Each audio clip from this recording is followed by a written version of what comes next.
હાલો મારા વાલા વિદ્યાર્થી ભાઈ બહેનો, એનજી ગોવા કન્યા વિદ્યા મંદિર ખુશીપુરાના હું શિક્ષક શ્રી નિંબસિયા. આપણે ધોરણ 12 વિષય તત્વજ્ઞાન એની અંદરમાં પ્રકરણ પહેલું અને પહેલા પ્રકરણની અંદરમાં આપણે ભાગ 1 થી 10 સુધી જોઈ ચૂકેલા છીએ. એમાં 10મા ભાગની વાતને થોડીક તાજી કરાવું, યાદ અપાવું તો સત્યતા કોષ્ટકની રચના અને એની સમજૂતી, છેલ્લે એ મુદ્દો આપણે ભણ્યા હતા. અને એની અંદરમાં સત્યતા કોષ્ટકની રચના કેમ થાય, હરોળ, સ્તંભ, આદ્ય સ્તંભ, ગૌણ સ્તંભ, મુખ્ય સ્તંભ, તેમજ એનું આ સમગ્ર વર્ણન આખે આખું નીચે કેમ કરવું હરોળ દ્વારા, એ પણ ઉદાહરણ સાથે હરોળ અને સ્તંભને દ્વારા એનું વર્ણન કેમ કરવું, એ પણ સમજૂતી કેમ આપવી, એ વિગત પણ આપણે ભણી ચૂકેલા છીએ. અને છેલ્લે મેં તમને લેસનમાં એમ આપેલું હતું કે આપણે એની અંદરમાં એને અંતે મનોયત્ન આપેલું છે અને એમાં 10 દાખલા આપેલા હતા. ત્યારે મેં કીધું હતું કે આપણે બ્રેક પડે છે અહીંયા અને આ 10 દાખલા આપણા લેસનના ચોપડાની અંદરમાં વ્યવસ્થિત રીતે ઉતારી લેવાના છે. હવે એની સાથે સંકળાયેલો બીજો એક મુદ્દો છે, જે છે આ પ્રમાણે કે વિધાન માટેના રૂપો અને તેમના સ્થાનાપતિ નિદર્શનો. વિધાન માટેના રૂપો, આમાં બે મુદ્દા છે. એક છે વિધાન માટેના રૂપો, આ પહેલો મુદ્દો છે, અને બીજો મુદ્દો છે તેમના એટલે વિધાન માટેના રૂપના સ્થાનાપતિ નિદર્શનો. આ બે મુદ્દાની અહીંયા આપણે વાત કરવાના છીએ. હવે એની અંદરમાં આપણે જે આ મુદ્દો ભણવા માંગીએ છીએ એ સંદર્ભની અંદરમાં બોર્ડ સાથે શું રિલેશન છે, સંબંધ છે, એની વાત કરીએ તો બોર્ડની પરીક્ષામાં આમાં સી વિભાગની અંદરમાં આનો પ્રશ્ન મોટે ભાગે પૂછાય છે અને એની અંદરમાં એના ગુણભાર છે એ 3 હોય છે. એટલે આ પ્રશ્ન આપણને આવી જાય એટલે બોર્ડની પરીક્ષામાંથી 3 માંથી 3 રોકડિયા ગુણ આપણને પૂરેપૂરા પ્રાપ્ત થઈ જાય. એટલે હવે એ 3 ગુણ આપણે પ્રાપ્ત કેમ કરવા, એ સંદર્ભની અંદરમાં આપણે વાત કરીએ તો વિધાન માટેનું રૂપ એની વાત આપણે સમજી લઈએ અને વિધાન માટેના રૂપના સ્થાનાપતિ નિદર્શનો એની વાત આપણે સમજી લઈએ. વિધાન માટેનું રૂપ તો એનું લક્ષણ શું, એનો અર્થ શું? તો કે વિધાન માટેનું રૂપ એટલે કે જેમાં વિધાનો નહીં, વિધાનો નથી તો છે શું? હવે એનું વર્ણન એને કર્યું. આમાં વિધાનો નહીં પણ વિધાન પર પરિવર્તી.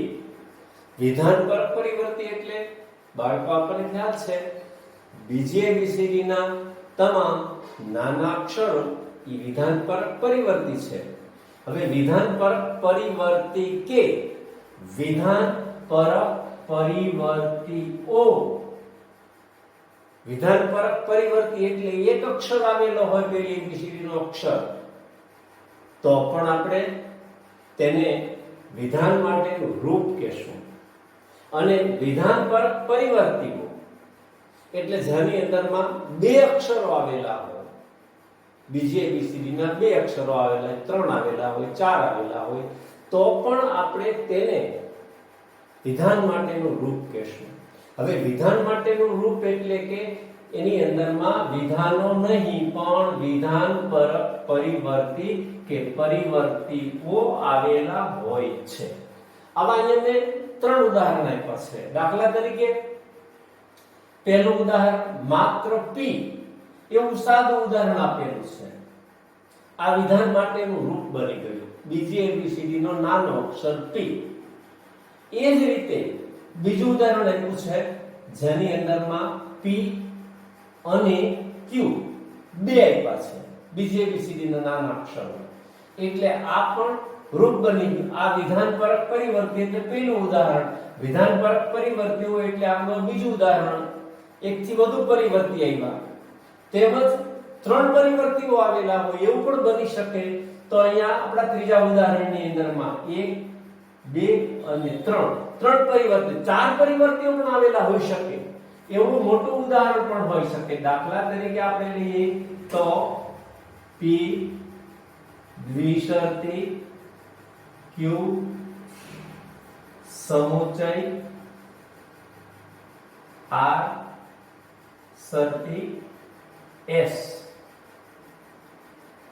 હવે આની અંદરમાં જોઈએ તો આ 1 આ 2 આ 3 અને 4 બીજી વિશે નાના અક્ષરો 4 આવ્યા પરિવર્તીઓ આવ્યા છે. તો પણ આપણે વિધાન માટેના અને પરિવર્તીઓ જે આવેલા છે એને આધારે આપણે કહી શકીએ કે આ વિધાન માટેનું રૂપ છે. પણ વિધાન માટેનું રૂપ છે એ વાત તો આપણે સમજ્યા. હવે વિધાન માટેનું રૂપ છે એની સાથે બીજો મુદ્દો નીચેનો સંકળાયેલો છે કે વિધાન માટેના રૂપનું સ્થાનાપતિ નિદર્શન. આ ઉપર જે આપણે રૂપ ભણ્યા છીએ આ રૂપનું સ્થાનાપતિ નિદર્શન આવેલું હોય તો એ કેવું હોય એની વાત આપણે સમજી લઈએ. પછી બે વાતને આપણે ભેગી સમજી લઈએ. વિધાન માટેના રૂપનું સ્થાનાપતિ નિદર્શન.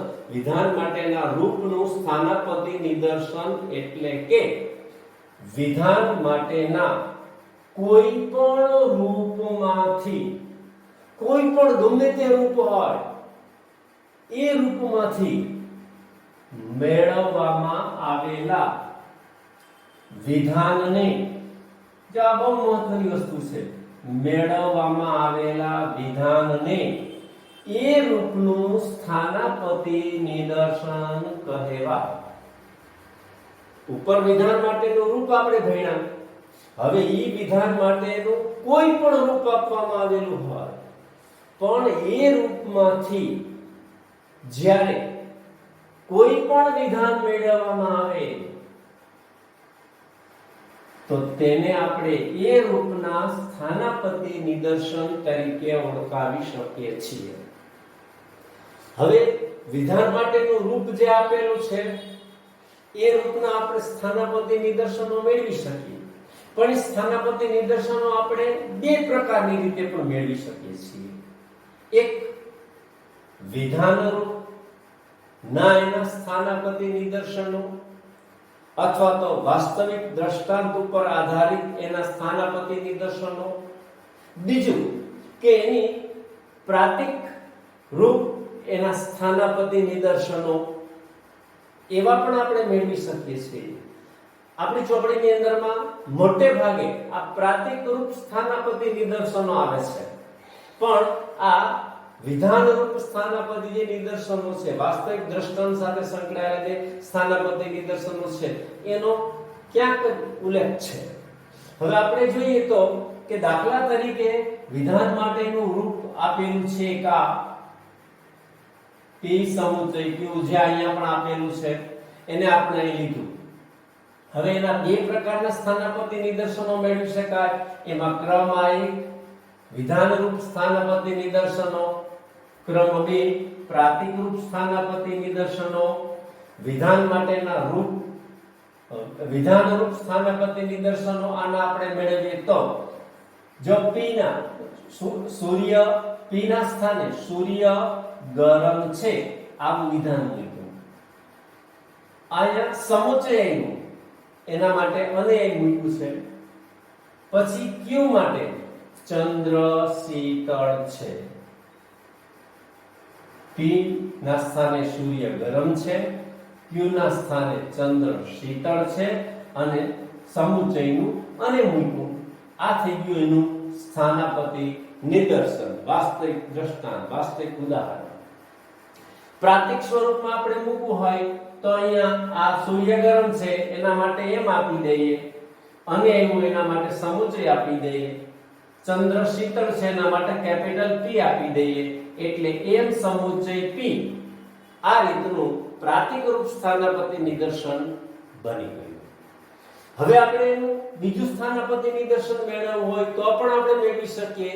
રૂપ એકનું એક છે પણ આપણે એનું બીજું સ્થાનાપતિ નિદર્શન પણ મેળવી શકીએ. જેમ કે દાખલા તરીકે અહીંયા આપ્યું છે કે P સમુચ્ચય Q આ રૂપ છે, અહીંયા પણ આ જ રૂપ હતું, અહીંયા પણ આ જ રૂપ છે. હવે ટેબલ મોટું છે, આ P ના સ્થાને મૂકેલું વિધાન છે. સમુચ્ચય છે તો એના માટે, અને સ્ટૂલ નાનું છે તો એ Q ના સ્થાને મૂકેલું વિધાન છે. એટલે આ P સમુચ્ચય Q રૂપ જે આપેલું છે એનું આપણે આ વાસ્તવિક સ્થાનાપતિ નિદર્શન મેળવેલું છે. વાસ્તવિક વિધાન રૂપ સ્થાનાપતિ નિદર્શન મેળવ્યું. એનું પ્રાતિક સ્વરૂપ આપણે આપીએ તો આ પ્રમાણે બની જાય. અહીંયા ટેબલ મોટું છે એના માટે કેપિટલ J આપ્યો, સ્ટૂલ નાનું છે એના માટે કેપિટલ K આપ્યો, તો જે સમુચ્ચય K એનું પ્રાતિકરૂપ સ્થાનાપતિ નિદર્શન બની ગયું. આ પ્રમાણે વિધાન માટેનું જે કોઈ પણ રૂપ આપેલું હોય એ રૂપના આવા આપણે અનેક સ્થાનાપતિ નિદર્શનો મેળવી શકીએ છીએ. જેમ કે તમારી ટેક્સ્ટના સંદર્ભની અંદરમાં આપણે વાત કરવી હોય તો આ રૂપના એવા કુલ 5 સ્થાનાપતિ નિદર્શનો એ વિધાન રૂપના સ્થાનાપતિ નિદર્શનો પણ આપેલા છે અને પ્રાતિક રૂપના સ્થાનાપતિ નિદર્શનો પણ આપેલા છે. એ તમે તમારી ટેક્સ્ટની અંદરમાં ઘરે જોઈ શકો છો. જો અહીંયા પાના નંબર 18 ઉપર જો ત્રીજું એનું સ્થાનાપતિ નિદર્શન આપેલું છે, વાસ્તવિક દ્રષ્ટાંત રૂપની અંદરમાં સ્કૂટર મશીનથી ચાલે છે અને સાયકલ પગથી ચાલે છે.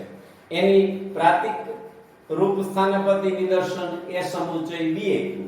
4 ની વાત કરીએ તો દરિયો ઊંડો છે અને આકાશ ઊંચું છે. આ એનું વિધાનરૂપ સ્થાનાપતિ નિદર્શન આપ્યું. અને S સમુચ્ચય T એ એનું પ્રાતિકરૂપ સ્થાનાપતિ નિદર્શન આપ્યું. પછી 5મું ઉદાહરણ આપ્યું છે, શેઠ વ્યવહારુ છે અને શેઠાણી પ્રેમાળ છે. એ એનું 5મું સ્થાનાપતિ નિદર્શન વિધાન રૂપનું આપ્યું. અને અહીંયા પ્રાતિક રૂપમાં P સમુચ્ચય Q એવું પ્રાતિક રૂપનું સ્થાનાપતિ નિદર્શન અહીંયા રજૂ કરવામાં આવેલું છે. એટલે આ પ્રમાણે વિધાન માટેનું જે રૂપ આપવામાં આવેલું હોય એ એક રૂપ આપેલું હોય આ પ્રમાણેનું, તો એક રૂપના આવા અનેક સ્થાનાપતિ નિદર્શનો આપણે મેળવી શકીએ છીએ. બાળકો, તમે આમાંથી બીજા કોઈ રૂપ લઈને પણ આવા સ્થાનાપતિ નિદર્શનો બનાવી શકો છો તમારી પ્રેક્ટિસ માટે, તમારા વધુ અભ્યાસ માટે. હવે વિધાન માટેનું જે આ રૂપ આપવામાં આવેલું હોય એ રૂપના આપણે અર્થની વાત સમજ્યા, એના ઉદાહરણની વાત સમજ્યા. એ જ રીતે વિધાન માટેનું જે રૂપનું સ્થાનાપતિ નિદર્શન આપેલું હોય એના અર્થની વાત સમજ્યા, એના ઉદાહરણોની વાત સમજ્યા. પણ એ વિધાન માટેનું રૂપ આપેલું હોય તો એમાંથી એના સ્થાનાપતિ નિદર્શન મેળવવા હોય તો મેળવતા સમયે આપણે આ 3 નિયમોનું એની અંદરમાં પાલન અચૂકપણે કરવું પડે.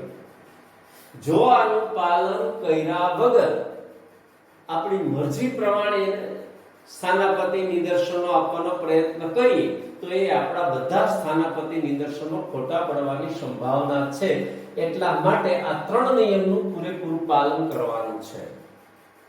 નિયમ નંબર 1 ની આપણે વાત કરીએ તો વિધાન માટેના પ્રત્યેક પરિવર્તીના સ્થાને સાદું, સંયુક્ત કે જટિલ સંયુક્ત વિધાન મૂકવું.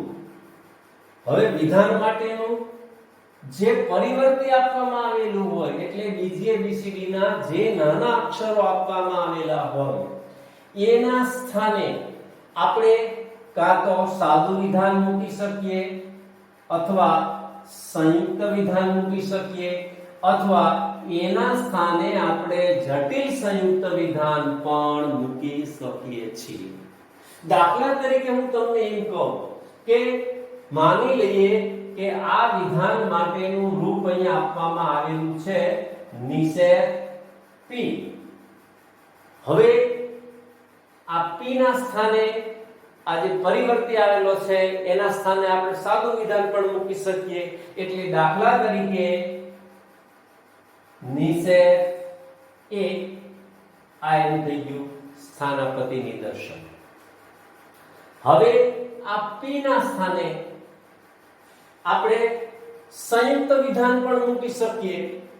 જેમ કે દાખલા તરીકે આનું બીજું સ્થાનાપતિ નિદર્શન મેળવવું હોય તો નિષેધ કૌંસમાં a સમુચય b આવું સ્થાનાપતિ નિદર્શન પણ આપણે મેળવી શકીએ છીએ. ક્રમ 3. હવે એ જ રીતે આ રૂપ આપેલું હોય અને એનું આપણે ત્રીજું સ્થાનાપતિ નિદર્શન મેળવવું હોય તો નિષેધ મોટો કૌંસ નાનો કૌંસ a વિકલ્પન b શરતી c આમ નહીં. હવે અહીંયા 1 2 અને 3 એવા ત્રણ સાદા વિધાનો મૂક્યા. આખું જટિલ સંયુક્ત વિધાન મૂક્યું અને આનું આ વિધાન માટેના આ રૂપનું આ સ્થાનાપતિ નિદર્શન બન્યું. આ પણ એનું સ્થાનાપતિ નિદર્શન બન્યું. આ પણ એનું સ્થાનાપતિ નિદર્શન બન્યું. એટલે વિધાન માટેનું જે રૂપ આપેલું હોય એ રૂપની અંદરમાં જેટલા પરિવર્તીઓ આવેલા હોય એ પરિવર્તીઓના સ્થાને આપણે સાદું વિધાન મૂકી શકીએ, સંયુક્ત વિધાન મૂકી શકીએ, જટિલ સંયુક્ત વિધાન મૂકી શકીએ. આ વાતને સમજાવવા માટે ધોરણ 11 માં પણ હું તમને એક ઉદાહરણ આપતો હતો વિધાન માટેના રૂપની વાત આવતી હતી ત્યારે કે અહીંયા વિધાન માટેના રૂપની અંદરમાં જે પરિવર્તીઓ આપવામાં આવેલા હોય એ પરિવર્તીઓ એટલે અહીંયા બીજી ABCD ના નાના અક્ષરો એ ખાલી ડિસ્ક છે, ખાલી પ્લેટ છે. જેમ ખાલી પ્લેટની અંદરમાં આપણે એક વસ્તુ મૂકી શકીએ. દાખલા તરીકે ખાલી પ્લેટ હોય તો ખાલી પ્લેટની અંદરમાં આપણે રોટલી મૂકી શકીએ તો આપણે રોટલી મૂકી કહેવાય. એ જ રીતે એ ખાલી પ્લેટની અંદરમાં રોટલી અને શાક મૂકી શકીએ તો આ ખાલી પ્લેટની અંદરમાં આપણે રોટલી અને શાક મૂક્યા. ક્રમ 3 ની અંદરમાં એ જ ખાલી પ્લેટની અંદરમાં રોટલી, શાક, પાપડ આપણે મૂકી શકીએ તો આ રોટલી, શાક અને પાપડ થઈ ગયા. કહેવાની વાત મારી એ છે કે વિધાન માટેનું રૂપ એ પરિવર્તીઓ છે અને એ પરિવર્તીઓના સ્થાને આપણે સાદું વિધાન, સંયુક્ત વિધાન, જટિલ સંયુક્ત વિધાન આપણી અનુકૂળતા પ્રમાણે મૂકી શકીએ છીએ. આપણે જેવા વિધાનની જરૂરિયાત હોય એ પ્રમાણે. હવે એના બીજા નિયમની વાત આપણે સમજી લઈએ તો એકના એક પરિવર્તીના સ્થાને એકનું એક વિધાન મૂકવું. હવે બરોબર સમજો. એકના એક પરિવર્તીના સ્થાને એકનું એક જ વિધાન મૂકવાનું છે. હવે વિધાન માટેનું રૂપ એક આપેલું હોય, ઉદાહરણ તરીકે દાખલા તરીકે આપણે વાત કરીએ તો કે p સમુચય q કૌંસ પૂરો શરતી p આમ આપેલું છે. p સમુચય q શરતી p આ રકમ આપેલી છે. હવે એકના એક પરિવર્તીના સ્થાને એકનું એક વિધાન મૂકવું. હવે આ પરિવર્તી p ભાઈ અહીંયા આવેલા છે, અહીંયા પણ આ પરિવર્તી ભાઈ p આવેલા છે. તો એ ધ્યાન રાખવાનું છે કે આ p ના સ્થાને તમે જે વિધાન મૂકો એનું એ જ વિધાન આ p ના સ્થાને પણ તમારે મૂકવાનું છે. એમાં આપણે આપણું ડોટ ડાપણ ઉમેરીને આ p ના સ્થાને એક વિધાન મૂકીએ, આ p ના સ્થાને જુદું વિધાન મૂકીએ, તો એવું કરવાનું નથી. એમ કરો તો આ નિયમનો એની અંદરમાં ભંગ થશે. દાખલા તરીકે આના આપણે ઉદાહરણ મેળવવું હોય કે એના સ્થાનાપતિ નિદર્શનો મેળવવા હોય તો આ પ્રમાણે બની જાય. કૌંસમાં e સમુચય b શરતી. હવે આ p ના સ્થાને આપણે a મૂક્યો તો આ p ના સ્થાને પણ આપણે શું મૂકશું? a. બરોબર યાદ રાખજો. ઈ ખ્યાલમાં રાખવાનું છે. એટલે એકના એક પરિવર્તીના સ્થાને એકનું એક જ વિધાન મૂકવું. આ પરિવર્તીના સ્થાને એક વિધાન મૂકવું હોય ને આ પરિવર્તીના સ્થાને જુદું વિધાન મૂકવું, એવું બિલકુલ કરવાનું નથી. એ ધ્યાનમાં રાખવાનું છે. હવે એનો ત્રીજો નિયમ, એ પણ બાબત આપણે સમજી લીધું. તો ત્રીજા નિયમના સંદર્ભની અંદરમાં આ પ્રમાણે છે. તાર્કિક કારકો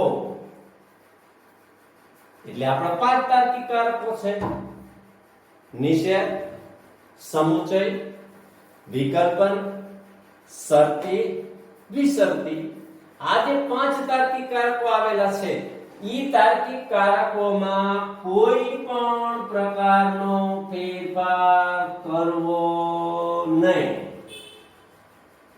નિષેધ હોય તો નિષેધ જે રીતે હોય એ પ્રમાણે, સમુચય હોય તો સમુચય જે પ્રમાણે હોય એ પ્રમાણે, વિકલ્પન હોય તો વિકલ્પન જે હોય તે પ્રમાણે. એ જ રીતે શરતી, દ્વિશરતી. સમુચય હોય તો શરતી કરવાનું નથી, શરતી હોય તો દ્વિશરતી કરવાનું નથી, વિકલ્પન હોય તો સમુચય કરવાનું નથી. એ હાથે આપણે ફેરફાર કરવાનું નથી. જેમ કે આપણે બધા ઉદાહરણોની અંદરમાં આ વાત જોઈ લઈએ એટલે આ વાત છે એ બધું સમજાઈ જશે.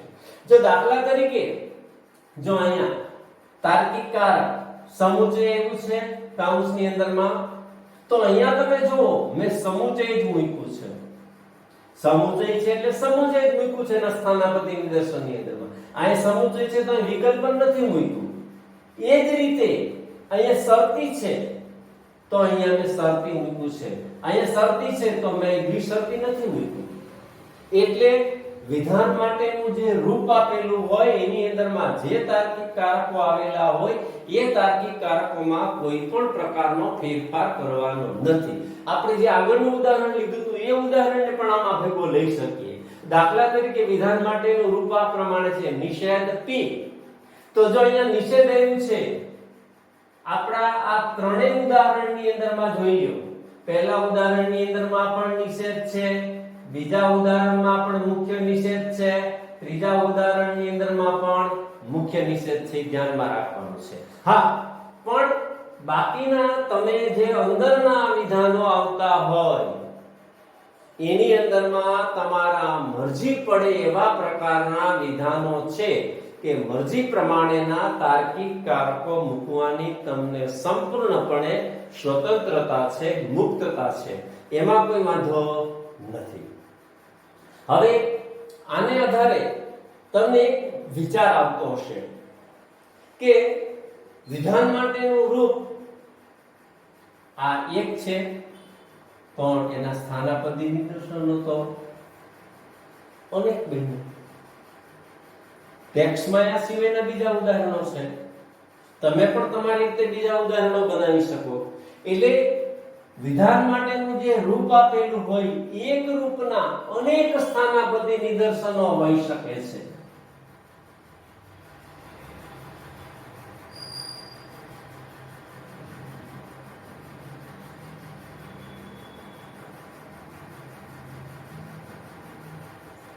એક રૂપના અનેક સ્થાનાપતિ નિદર્શનો હોઈ શકે, બની શકે છે.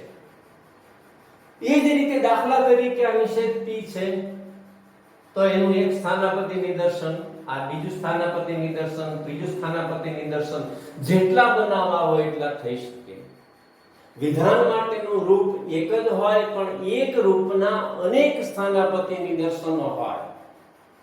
અને એવું બને કે એકનું એક સ્થાનાપતિ નિદર્શન એ અનેક રૂપનું પણ હોઈ શકે. આ પ્રમાણેની વાત. એક સ્થાનાપતિ નિદર્શન અનેક રૂપનું હોઈ શકે. દાખલા તરીકે આ પી ભાઈ છે, એના સ્થાને ગમે એ વિધાન મૂકો એટલે ચાલે. પણ હવે એ પી ભાઈ ના સ્થાને માની લો આ વિધાન આપણે મૂક્યું, આ વિધાન એકનું એક છે, સ્થાનાપતિ નિદર્શન એકનું એક છે, પણ આ પી નું પણ સ્થાનાપતિ નિદર્શન છે, આ પી સમુચય ક્યુ નું પણ સ્થાનાપતિ નિદર્શન છે. એટલે આવા એક રૂપના આવા એક સ્થાનાપતિ નિદર્શન, એક આપેલું સ્થાનાપતિ નિદર્શન એ અનેક રૂપનું પણ હોઈ શકે છે. જેમાં આ શક્યતા છે કે એક રૂપના અનેક સ્થાનાપતિ નિદર્શન હોય, એ એક સ્થાનાપતિ નિદર્શન છે એ અનેક રૂપનું હોઈ શકે છે. એ આપણે ધ્યાનમાં રાખવાનું છે.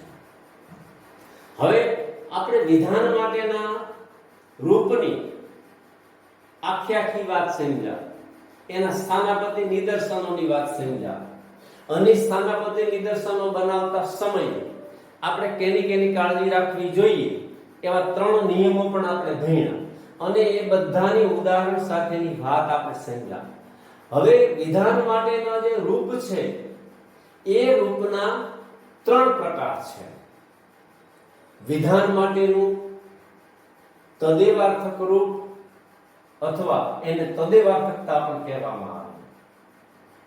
વિધાન માટેનું સ્વવ્યાઘાતી રૂપ અથવા વ્યાઘાત પણ કહેવામાં આવે. વિધાન માટેનું પરાયત રૂપ.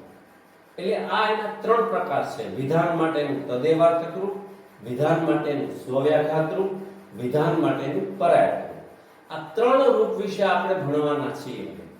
અને પરીક્ષાની અંદરમાં આ 3 રૂપ ઉપર આધારિત આવી જે રકમ પૂછાયેલી હોય એ રકમનો આપણે સત્યતા કોઠો બનાવવાનો થશે. અને એને આધારે એ તદેવાર્થક છે, સ્વવ્યાઘાત છે કે પરાયત છે એનો નિર્ણય આપણે કરવાનો થશે. હવે તમારી ટેક્સ્ટની અંદરમાં આ મનોયત્ન તો નથી, પણ આપણી પ્રેક્ટિસ માટે ઉદાહરણ તરીકે તમને કહું તો પાના નંબર 19 પર અને પાના નંબર 19 પર વિધાન માટેના રૂપ કુલ 4 આપેલા છે અને નીચે એના 10 સ્થાનાપતિ નિદર્શનો આપેલા છે. હવે કયા ઉપરના કેટલા રૂપ, જે રૂપ આપેલું છે એક રૂપના કયા સ્થાનાપતિ નિદર્શનો બને છે એ તમે તમારી નોટની અંદરમાં, રફ નોટની અંદરમાં આ પ્રેક્ટિસ કરીને જોજો. એટલે આ વાત છે એ બહુ તમને વ્યવસ્થિત રીતે સમજાઈ જશે. અને આ વાત સમજાઈ જશે પછી આપણે પાછળના ભાગની અંદરમાં આગળ મેં તમને કીધું એ પ્રમાણે કે આપણે એના 3 જે પ્રકારો છે, વિધાન માટેનું તદેવાર્થક રૂપ અથવા તદેવાર્થકતા, અને વિધાન માટેનું સ્વવ્યાઘાત રૂપ અથવા વ્યાઘાત, અને વિધાન માટેનું પરાયત રૂપ, એની વાત હવે આપણે ફરી પાછા મળશું 12મા વિડિયોની અંદરમાં. ત્યારે આપણે એની વાત કરશું. આભાર, ધન્યવાદ, વંદે માતરમ. ફરી પાછા આપણે મળશું.